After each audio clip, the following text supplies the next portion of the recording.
11 partidos competirán en las elecciones nacionales del 27 de octubre. Una de estas agrupaciones tiene solo unos meses de vida. El Partido Constitucional Ambientalista fue reconocido por la Corte Electoral en diciembre de 2023. Su líder y candidato presidencial es el diputado Eduardo Lust, que, después de haber dejado Cabildo Abierto el año pasado, decidió formar su propia fuerza política. ¿Cuáles son sus propuestas principales? ¿Qué postura tiene respecto a las dos iniciativas de reforma constitucional que se van a plebiscitar el último domingo de octubre? ¿Cómo es su relación con los partidos de la coalición de gobierno y con el Frente Amplio? Bueno, vamos a conversarlo a partir de este momento aquí en Perspectiva con el doctor Eduardo Lust. Diputado Lust, ¿cómo anda? ¿Cómo le va? ¿Todo bien? Muy bien, muchas gracias por la invitación. Una especie de presentación, de repaso de su trayectoria. Usted tiene 64 años, nacido en Paysandú, es abogado de la Universidad de la República, donde se desempeña como profesor de Derecho Constitucional y Administrativo. ¿Por dónde iban sus simpatías políticas quizás antes de ingresar formalmente a la actividad política? Primero a través de Cabildo Abierto y ahora a través del Partido Constitucional Ambientalista. Yo siempre milité en el Partido Nacional. De niño, mi madre era wilsonista, mi padre era herrerista en Paysandú. En las elecciones del 71 me acuerdo que yo era muy niño y los acompañaba a la Plaza Constitución donde eran los actos.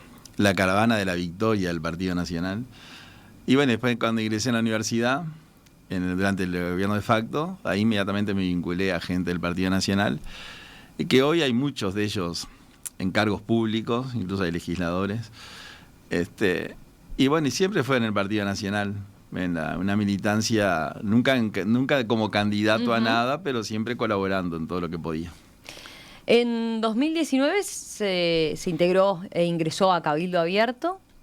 En las elecciones de ese año fue elegido diputado por Montevideo para el periodo 2020-2025 y en febrero del 2023 terminó abandonando Cabildo Abierto, pero se quedó con la banca de representantes, ¿no? Lo que en su momento generó su polémica. Tiempo después decidió crear entonces el Partido Constitucional Ambientalista. ¿Qué ha sacado en limpio como experiencia después de estos 4 años en el Parlamento? ¿Ha cambiado su perspectiva sobre la política?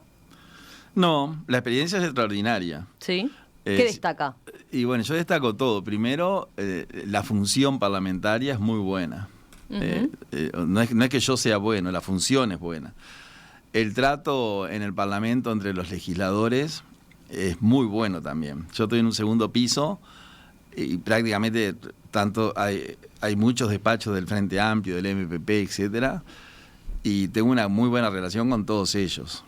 Claro, terminan siendo ese como los entretelones, ¿no? Del Parlamento que no vemos los ciudadanos, pero ahí terminan siendo como vecinos, ¿no? Claro. De oficinas. Hace 2 días la diputada Cristina Lustenberg, me hizo una historia con una persona que ella le hizo un gran favor como médica, siempre les lleva masas de confitería, llegó al despacho nuestro a convidarlos con masa, ¿no? Entonces fue un gran gesto de Cristina. ¿Es distinto el clima que se vive ahí, tras bambalinas, que lo que se da después a la Cámara? Bueno, en el caso, lo que se hace público. Sí, en el caso mío yo me llevo bien yo diría con todas las personas. Y la discusión que yo tengo en Cámara nunca son personales. Yo nunca hablo de nadie. Las discusiones son ideológicas o por pensamientos o por fundamentos de normas. Pero nunca juzgo a nadie desde el punto de vista personal. Que hay otros legisladores que sí, terminan en un problema de no saludarse, de no hablarse. Eso sucede. Se da también eso, claramente. Sí, claro. Incluso lo han dicho públicamente, ¿no? Yo con tal diputado, con tal senador no tengo trato. A mí eso no me pasa. Después los funcionarios del Palacio, es un sistema que funciona muy bien. Son gente formada, muy respetuosa, que solucionan todo. Cualquier problema que haya le resuelven. Entonces yo tuve una gran experiencia en ese sentido. Me parece, fueron 5 años, van a ser 5 años, no sé si serán 5 años más, pero ya fueron 5, y para mí fue muy bueno. Y después el trabajo en las comisiones, cuando vienen los proyectos de ley del Poder Ejecutivo, que son casi el 90% de lo que se aprueba, el Poder Ejecutivo es colegislador, tiene iniciativa, ahí hay mucho respeto si un partido quiere invitar 30 delegaciones, invitan las 30 delegaciones. Es excepcional que se le impida a alguien. Y después, en el caso mío, por ejemplo, yo hice una interpelación, un llamado a sala, para lo cual usted necesita 1/3 de votos del Parlamento. Un llamado a sala al principio del periodo a 4 ministros. Y mi caudal electoral era el 0.7% del total. O sea, menos del 1, casi el 1. Sin embargo, yo planteé que quería hacer esa intervención parlamentaria y el Parlamento me la votó. O sea, me permitió. Entonces yo no tengo nada que decir al respecto de negativo. ¿Con sus ex compañeros de Cabildo Abierto el trato también es igual, como decía? Sí, el trato es muy bueno porque pegado al despacho mío, pegadito, hay 3 diputados de Cabildo Abierto. Después yo me siento en el mismo lugar, en la banca, en el espacio de Cabildo Abierto. Y permanentemente hablo con ellos. Es decir, los temas nuestros nunca pasó por lo personal, por lo menos desde el punto de vista. Incluso con el senador Manini y con Domenech, que son los líderes naturales del partido. El domingo, hace unos domingos atrás, yo fui a la meseta de Artigas al encuentro con el patriarca, que siempre voy, y estaba Manini, Ríos y Domenech, incluso ellos desfilaban a caballo, yo no. Pero cuando venían el desfile pararon para saludarme, etc. Independientemente de que lo puedan decir después por ahí, el trato es muy bueno. Bien.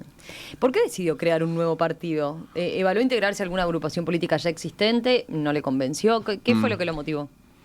Bueno, eso fue algo curioso, porque cuando yo salgo de la reunión con el senador Manini y Guillermo Domenech, que fue como a las 4 de la tarde del 8 de febrero, un día que no había nada en el Parlamento, febrero, la única noticia era Marcet, me acuerdo. Me fui al despacho y una de las personas que trabaja conmigo, que sabía que yo iba a renunciar, se paró así en la entrada del escritorio y me dice, ¿y ahora qué hacemos? Y yo me quedé unos segundos ahí, digo, y hacemos un partido. vamos a intentar. Y entonces me dicen, ¿y cómo? Yo, bueno, la gente va a aparecer. Entonces hicimos el partido. La gente apareció mucha gente, que necesitamos que nos firmaran. Nos firmaron gente de todos los partidos. Para constituir el partido como tal. Para constituir el partido, sí. Y presentarlo en la Corte. Diputados del MPP vinieron al despacho mío, me acuerdo del diputado Alberto Reyes, ¿dónde hay que firmar? Y después me trajo más firmas. Eso para crear el partido. Para crear el partido. ¿No lo tentaron para irse a otras filas? Los primeros días tuve invitaciones de todos los partidos, lo que me pareció simpático. Sobre todo el Partido Nacional. Incluso me dicen hasta hoy, si nosotros somos blancos, ¿no? ¿Por qué no te venís? Lo que pasa que yo cuando me fui de Cabildo, una de las cosas que le dije al senador Manini es que yo venía a hacerle un favor. Incluso tuve una anécdota personal que no vale la pena de por qué le dije que le hacía un favor, porque me pasó a mí hace 40 años atrás que un empleador mío me dijo, te voy a hacer un favor, te voy a despedir. Y me hizo un favor. Increíble.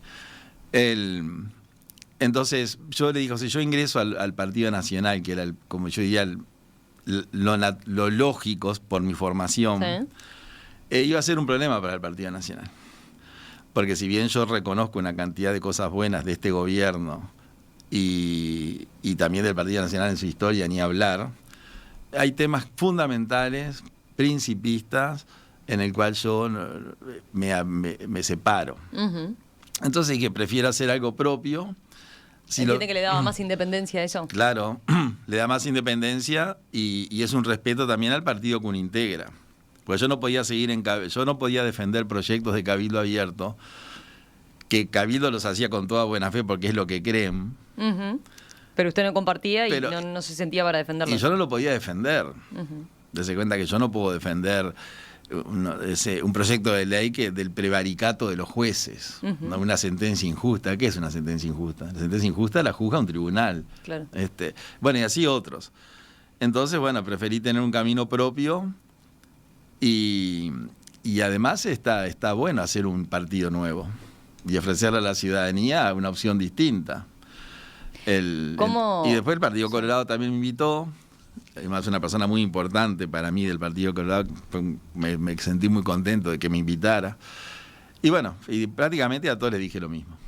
¿Es un partido unipersonal, como a veces se suele decir, o está Sí. claro, su compañera de fórmula es Luján Criado, presenta listas al Senado, a diputados, pero ¿hay algún otro nombre de referencia que la gente conozca además del suyo? Hoy no. Pero si seguimos va a haber. Lamentablemente, lo digo lamentablemente, es un partido unipersonal. Como son todos los partidos nuevos. Uh-huh. No hay ningún partido nuevo que sea apersonal, digamos. Pero percibe entusiasmo de la gente por partidos nuevos, por cosas nuevas, diferentes, que no vengan con mochilas, como se dice en política. Yo creo que sí, porque hay muchos intentos de partidos nuevos. Bueno, llamó mucho la atención la cantidad de lemas que se presentaron en las internas, ¿no? Después muchos quedaron por el camino, pero eso fue un aspecto que llamó la atención, ¿no? Era cerca de 14, creo, partidos. Uh-huh. Muchos quedaron, no llegaron. Otros llegaron, pero no siguieron porque claro, no pudieron pasar la convención. La convención, la etapa de la convención. Pero yo creo que hay un grupo importante de personas que sí, que buscan partidos nuevos. La prueba está que se crean. Después por haber una dificultad. A veces son dificultades burocráticas. ¿Hay un perfil del votante del Partido Constitucional Ambientalista? La gente que nos vota a nosotros viene de otros partidos. Porque claramente al no existir... ¿Está desilusionada con otros partidos? Desilusionada de otros partidos. Pero ahí dentro de esa masa, ¿hay algún perfil en particular? No, ¿Jóvenes, más grandes? Vienen de todos los partidos, según me han dicho, y vienen en forma, yo diría, homogénea, grandes y jóvenes. El perfil ambientalista del partido... Todos los jóvenes son ambientalistas. Uh-huh. El que sabe que es ambientalista y el que no sabe, pero tiene algo que lo hace ambientalista. De pronto no toma una bebida en un vaso de espuma Plus. Uh-huh. No sabe por qué no la toma, pero no lo toma. Y hay muchos jóvenes que votan por primera vez, más de 140.000, y entonces ese perfil ha hecho que muchos jóvenes se acerquen a... Muchos es relativo, ¿no? Porque dice cuánto es mucho. Pero gente joven hay, gente mayor también hay, gente de cabildo abierto, desilusionada por el papel de cabildo en esta legislatura, que me han dicho directamente. Entonces vamos a ver cómo nos va. Creo que nos va a ir bien. Está claro que hay un perfil constitucional y ambientalista que ahora profundizaremos, pero en términos generales, ¿tiene, digamos, alguna ideología el Partido Constitucional Ambientalista? ¿Usted lo define como izquierda, derecha, centroizquierda, liberal, conservador? Ha hablado también de que seguía más por la filosofía política. Sí. A ver, expliquemos. Bueno, las ideologías ya sabemos lo que son. Y muchas de ellas fracasaron. Las que no fracasaron, por ejemplo, las grandes ideologías del siglo XX, que se enfrentaron, una derrotó a la otra, ¿no? La otra quedó sola al derrotar a su contingente, a su contendiente. Al quedar sola entró en la desmesura. Entonces, la ideología, al quedar sola, no tener control, que es el liberalismo extremo. Uh-huh. Entonces, si te dice, ¿cómo es el partido nuestro? Bueno, yo claramente soy una persona liberal. Yo creo en la libertad en todo sentido, económica, personal, humana, social, etcétera, porque yo entiendo que ese movimiento fue el que sacó a la gente de la pobreza. Hace 100 años todo el mundo era pobre, vivía como en la época de Jesucristo, como dijo alguien. El 90% de la población era pobre y el 10% no lo era. Y ahora es a la inversa, teniendo en cuenta lo relativo de la pobreza, de la riqueza y la pobreza. Pero nosotros... Si usted me dice, yo me diría que nos ubicamos como en el centro uh-huh. del pensamiento político. Claramente no tenemos una ideología de la llamada progresista o izquierdista, porque los países progresistas en el mapa actual son los que menos progresan. Eso no es una opinión, es una constatación. O sea, y claro, usted dice los países progresistas, porque yo capaz que dije algo, ya lo dije en otro espacio, pero es un tema muy interesante. La izquierda uruguaya. Uh-huh. La izquierda actual uruguaya se adueñó de la ética. Entonces, en el Uruguay es más fácil ser Galeano que Octavio Paz. Si usted dice que le gusta Octavio Paz, lo miran raro. Uh-huh. Si le dicen Galeano, qué bueno, Galeano, extraordinario. Octavio Paz es mucho mejor escritor que Galeano, pero está mal. Entonces, ¿qué fue lo que hizo la izquierda? La izquierda se adueñó de la ética, que la ética, como yo decía, la ética es lo que está bien. Si un niño me dice, ¿qué es la ética? La ética es lo que está bien, para no entrar en otras debilidades. Entonces, si a usted un izquierdista le dice que usted es un neoliberal, si yo digo un izquierdista, tú sos izquierdista, yo digo, tenés un perfil de izquierda, que no está bien ni mal, es lo que sos. Ahora, cuando ellos le dicen a usted, vos sos neoliberal, lo quieren insultar. O sea, ser una persona liberal para la izquierda uruguaya es un insulto. Entonces ellos le transmitieron a la población que lo que ellos dicen es lo correcto y lo que está bien, y lo que nosotros decimos no es que sea una opinión distinta, que es lo que es que está mal. Entonces se quedaron sin discurso. Yo el otro día escuchaba al economista Olesker, y era un discurso vacío, lleno de titulares sin sentido. Y escuché al economista Odone, y si yo agarré la conversación de Odone empezada, yo no sabía que era Odone. Entonces el periodista le dijo, ¿y este gobierno qué ha hecho? Y él dice, bueno, este gobierno bajó la desocupación, dice que creó, se puede discutir cuántos empleos creó, pero creó, tiene la inflación más baja de la historia, tiene el grado de inversor mejor de muchos años, el país crece. Entonces yo dije, este debe ser el subsecretario de Arbeleche. Entonces el periodista le dice, entonces... Y entonces dice, ¿y ustedes entonces qué proponen? Y él dijo, bueno, este gobierno fracasó en la desigualdad. Es decir, que lo que le queda a ellos es tratar de evitar la desigualdad, según Odone, no según yo. Entonces la izquierda tiene ese discurso contradictorio, socialismo y libertad. Si usted es socialista no hay libertad. Pero eso no lo digo yo, eso lo dice la teoría socialista. Los países socialistas que tienen libertad, que pueden ser algún país europeo, porque me dijeron, no, pero en España son socialistas y son libres.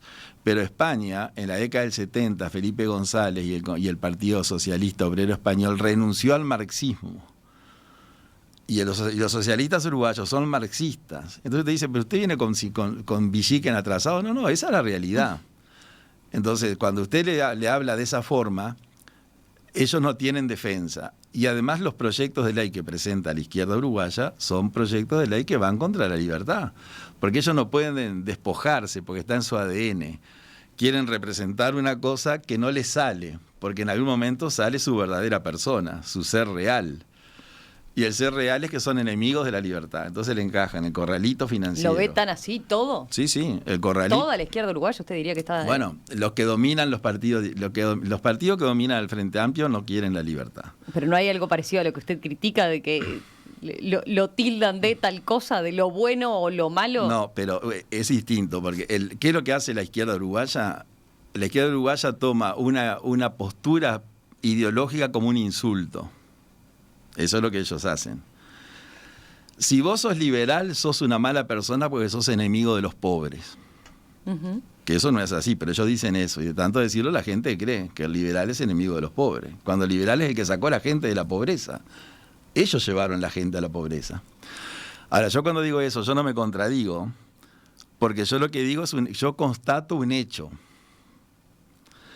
Por ejemplo, el Frente Amplio hoy es dominado por el MPP y el Partido Comunista. El MPP es el MLN. Para mí es lo mismo, son sinónimos. Y el MLN fue un movimiento de guerrilla urbana que se levantó contra una democracia, cuyos líderes fueron juzgados por el Poder Judicial de la democracia. No hay ni un Tupamaro juzgado por la justicia militar. Pero para usted el MPP hoy en día se parece o lo identifica 100% con aquel MLN. No, entonces voy a eso. Hay un proceso. Ese es el origen, la partida de nacimiento. Sí. Entonces, luego hay una transformación, porque el MLN dijo, nosotros con esto no conseguimos nada, vamos a participar en política. Entonces ingresan en política y llegan al gobierno, con las herramientas de la democracia, lo que es muy bueno para el Uruguay.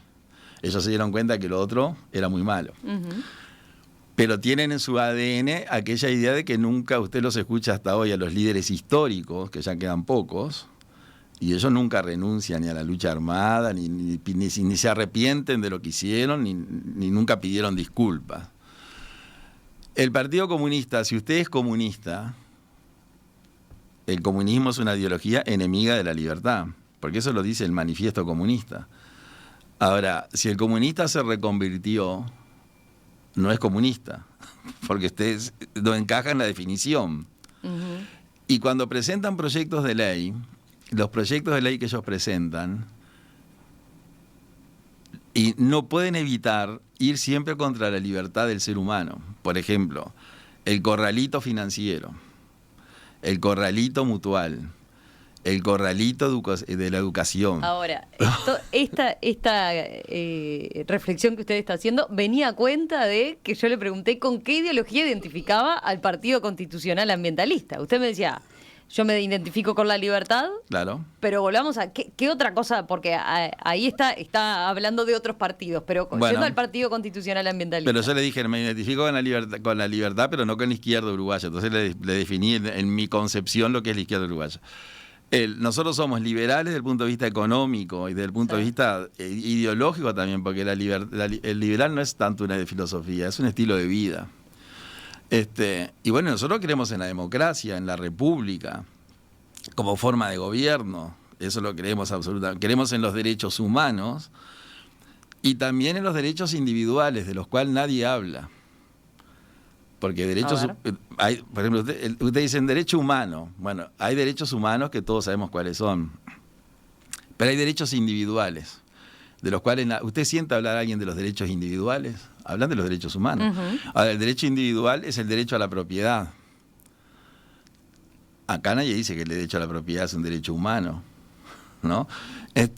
Es el derecho a la libertad de trabajo, es el derecho a la libertad de empresa, es el derecho a la libertad de pensamiento. El Partido Comunista presentó un proyecto que está en una comisión que yo integro, que el título del proyecto yo le diría que es prohibido pensar, porque presentaron un proyecto que por suerte no se aprobó, ni siquiera se trató, pero lo presentaron. Usted cuando presenta un proyecto, aunque no se lo aprueben, usted presenta lo que piensa, porque uno habla por lo que piensa y escribe por lo que cree. Entonces, el Partido Comunista presentó un proyecto firmado por los diputados del Partido Comunista que decía que la persona que negara el terrorismo de Estado cometía un delito. Entonces yo hablé con los diputados comunistas. Dije, escuchame una cosa, si una persona hace apología del terrorismo de Estado, para mí comete un delito. Pero una persona que piense, no sé, que se le antoje pensar que el terrorismo de Estado no existió, ¿cómo va a cometer un delito una persona que piensa? Ah, no, para nosotros sí. Bueno, ahí tiene. Eso es un ejemplo de hoy. Entonces, en algún momento le aflora. Ahora, ¿qué pasa? Que ellos están... Pero de vuelta, vuelve a hablar del Partido Comunista cuando estamos hablando pero qué caracteriza al Partido Constitucional Ambientalista. Bueno, pero yo utilizo esos ejemplos para que usted me entienda yo le dije lo que nos caracteriza.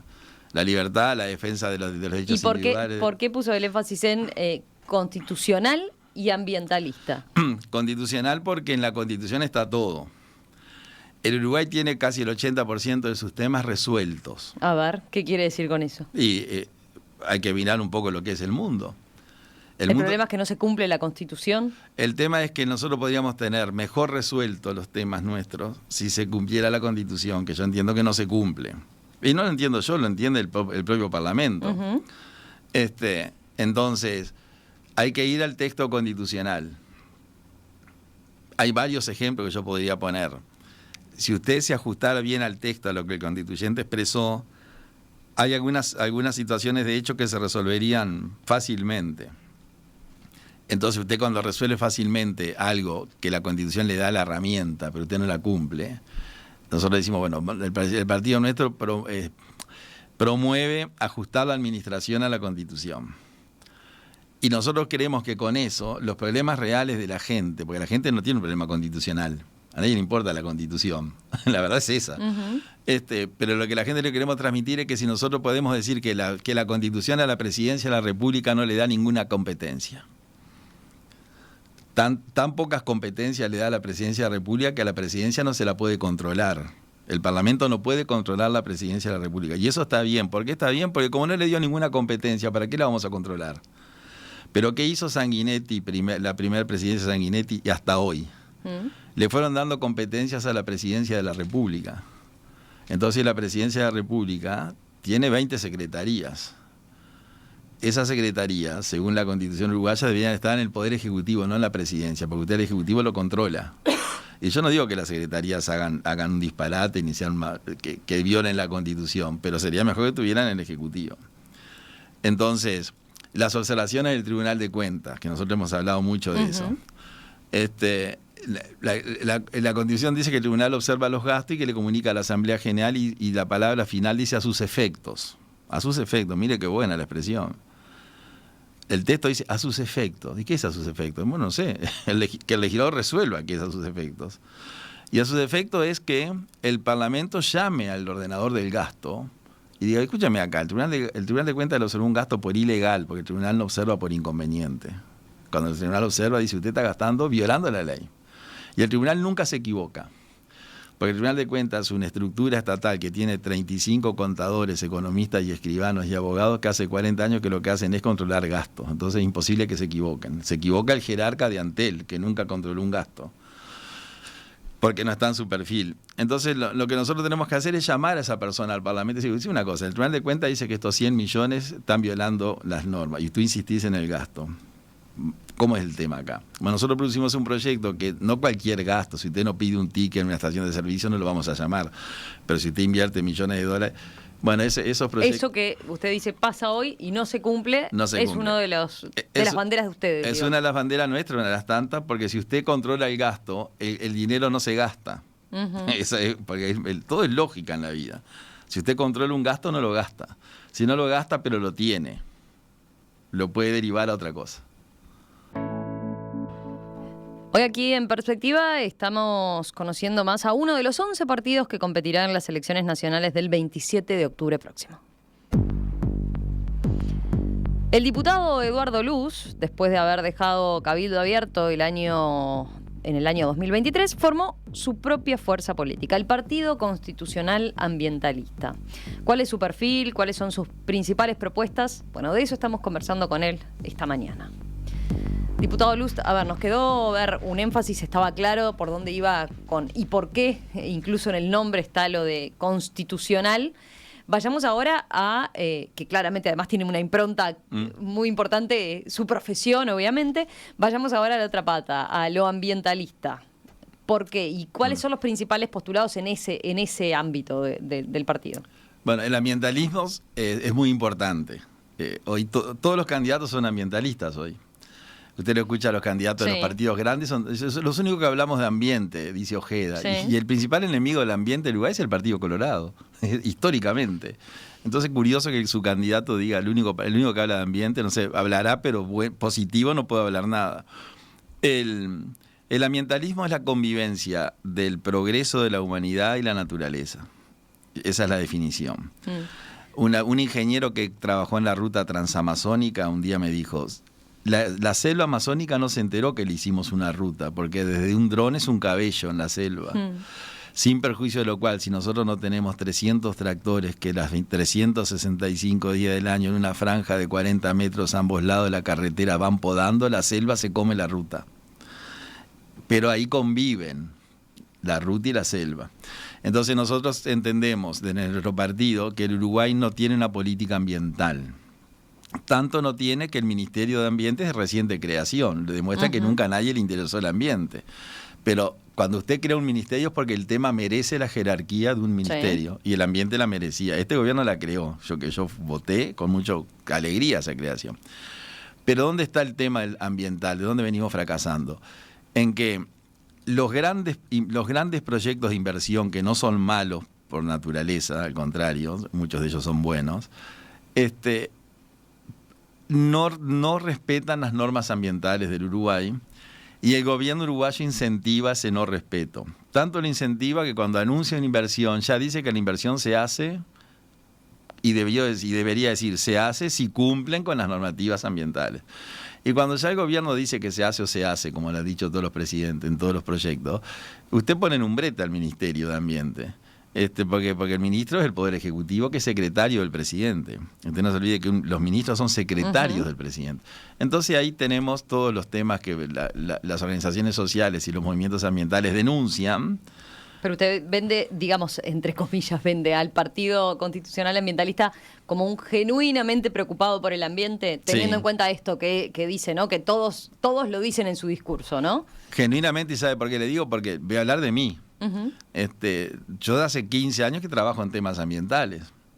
en la minería a cielo abierto de Tacuarembó fue uno de los principales que activamente trabajamos en eso. En el proyecto de Aratirí, que era un desastre, que por suerte no se concretó, también, es decir, en los grandes temas mineros que quisieron venir al Uruguay, nosotros hicimos una campaña fundada, en las plantas de celulosa, la confesión de que las plantas contaminan, como lo confesó el propio ministro de Ambiente, que la chimenea de UPM en Paso de los Toros contamina, no siempre, pero contamina. Y cuando le preguntamos, ¿y cómo puede ser que contamine? Dice, sí, porque... ¿Y cuál es la solución? ¿Y ustedes no hicieron nada? Sí. Bueno, pero y le van a decir, toda actividad contamina, pero hay una humana tiene sus perjuicios, ¿no? Pero hay una contaminación, nosotros acá estamos contaminando, pero hay una contaminación aceptable. Por eso la Constitución dice contaminación grave, no dice contaminación. La grave contaminación es lo que hay. Entonces nosotros creemos que ahí hay que hacer toda una revisión. Todos los cursos de agua en el Uruguay están contaminados. El proyecto de Arasatí, con esa gran piscina de 300 hectáreas arriba de un acuífero, que nosotros creemos que es muy inconveniente, y dése cuenta que no hay permiso ambiental para Arasatí, y el gobierno ya expropió los campos a $12.000 la hectárea. ¿Estuvo ayer en la No estuve, no pude estar. En la audiencia pública, ¿no? La audiencia pública, no pude estar. Después se oculta información. Ahora hay un problema judicial con el proyecto de hidrógeno verde en Paysandú. Ayer el juez Gandini condenó al gobierno a pagar 35.000 pesos por día durante 45 días y lo van a pagar. Mientras que no dé la información, ¿verdad? Sí, pero le puso un plazo, 45 días. Y lo van a pagar 35.000 pesos por día, 45 días y no van a dar la información. Ahora, ¿por qué usted no da la información? Yo no digo que dé la información financiera de la empresa ni los accionistas, eso no interesa, está bien que sea secreto. Nosotros propusimos reformar la ley, porque es un artículo de una ley lo que le permite al gobierno crear secreto, confidencial o reservado. Es muy sencillo. Y no tuvimos, nadie nos acompañó. En otras tenemos, para que nos dé a abarcar otros temas, por ejemplo, si vamos a otro asunto que le interesa mucho a la ciudadanía, seguridad pública. Bueno, ¿Qué es lo que proponen ustedes o qué diferencial tienen en materia de seguridad pública? Bueno, el tema de seguridad es un tema que está primero en las encuestas, ¿no? La inseguridad. Nosotros sostenemos que en el Uruguay no hay una crisis de inseguridad.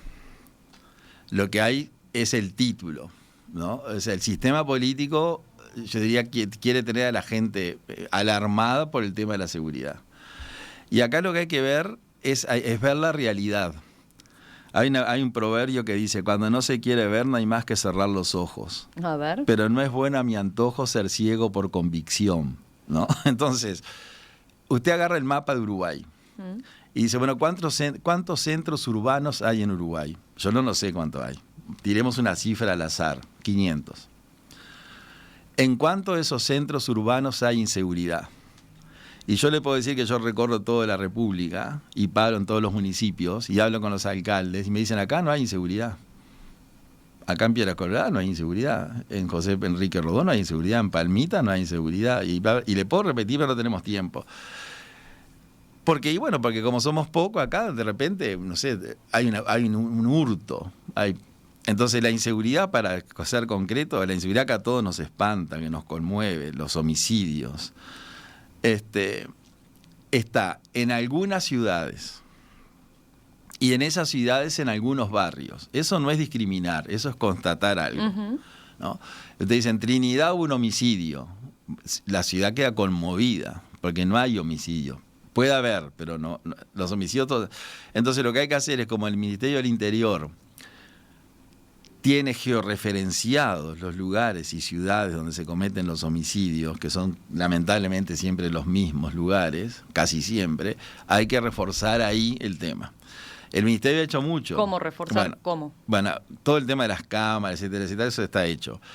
Acá se va a reforzar con el allanamiento nocturno, que esperemos que salga, y después hay que crear un sistema de patrullaje, que no lo inventamos nosotros, lo copiamos. Copiar está bien si está bueno. Hay que crear un sistema de patrullaje entre la policía del Ministerio del Interior y el Ejército Nacional. Que nuestros soldados, entre comillas, son los mejores cascos azules. ¿No? Todo el mundo dice que vayan los cascos azules uruguayos, ¿no? Que vayan a Haití, al Congo, al Sinaí, que es donde están. Y los soldados uruguayos, ¿qué van a hacer a esos lugares? Nunca murió un uruguayo enfrentándose a la guerrilla, porque ellos no van a la guerra que hay en esos países. Ellos van a las plantas urbanas a cuidar la población civil. Y para ello los preparan las Naciones Unidas. Entonces nosotros no queremos que vengan los cascos azules porque son solamente soldados. Pero pensamos que se puede combinar el Ministerio del Interior, mi muy buen amigo Martinelli, y un saludo le mando a su mamá que me está escuchando, porque me dijo que me iba a escuchar, amiga de la infancia. Hay que combinar el ejército con la policía en función de patrullaje. En la ciudad de Córdoba, hace muchos años atrás, el gobernador de Córdoba cuadriculó la ciudad con un sistema informático. Compró patrulleros que en el presupuesto no le movió la aguja y hizo un plan de recorridos y patrullaje, cuadriculando la ciudad en algunas zonas entre autos y motos, que calculó que cada 6 minutos había un cruce de alguien de la seguridad en la esquina. Eso se puede probar. Bueno, probemos durante 90 días. A ver si da resultado, porque el Ministerio tiene las herramientas. Eso es lo que nosotros proponemos en el tema de la seguridad, que todo el mundo lo tiene. Porque los otros delitos vienen bajando. Y el delito que viene creciendo, y ese no va a parar de crecer, porque es un tema de educación, es la violencia doméstica. Es un tema de educación porque una persona educada no le pega a su pareja. Entonces eso va a llevar una generación, tal vez, revertir ese tema de la educación. Y además esos delitos se cometen en ámbitos privados, generalmente en casas, habitaciones, en living y dormitorios, donde la policía de seguridad es imposible que llegue. Entonces el delito siempre se comete y se denuncia. Y eso es un tema ahí cultural. La vía es un tema cultural o de educación. Hay que educar a la gente. Usted no le puede pegar a su pareja. En otros asuntos, brevemente, en lo que tiene que ver con la pobreza, que veo que es otra de los temas que les preocupa. La pobreza les preocupa a todos los políticos. Sí, por que supuesto. Lo podían haber resuelto y no lo resolvieron. El Frente Amplio no lo resolvió y este gobierno no lo resolvió.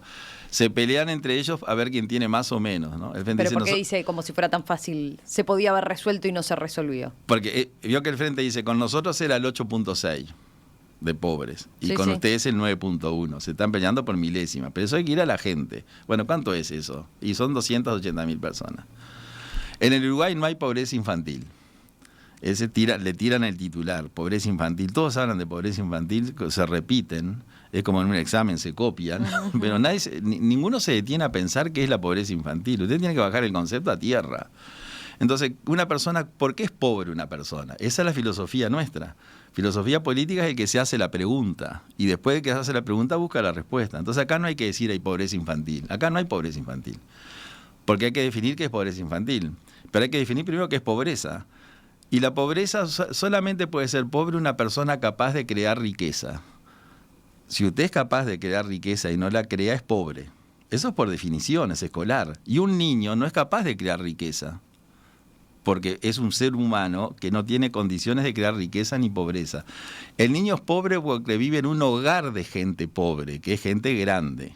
Entonces, como el padre, la madre, el abuelo, lo que fuera, son pobres, el niño es pobre por consecuencia. Entonces no hay que haber pobreza infantil, hay pobreza.